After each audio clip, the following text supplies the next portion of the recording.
आपली आंब्याची 1 महिन्यापूर्वीची लागवड आहे. त्यासाठी खताचा डोस द्यायला चालू आहे. सध्याच्याला मिश्रण चालू आहे. ही 4-5 प्रकारचे आपण खतं देणार आहेत. ही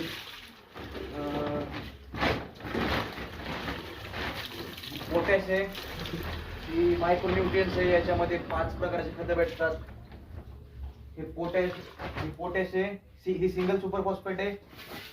इकडे तुम्हाला हे 1846, ही निंबोळी खत, ही मायक्रोन्यूट्रियनची बकेट. त्याच्यामध्ये ह्युमिक ऍसिड असते, त्यानं पांढरी मुळी वाढायला फायदा होतो. ही बायो पॉवरची बकेट, ही झाडाला बूस्ट करते, त्याची पॉवर, त्याची इम्युनिटी पॉवर आणि वाढ. आणि हा एरिया, याच्यामध्ये नत्र, हे झाडाची वाढ होण्यासाठी काम करते. धन्यवाद.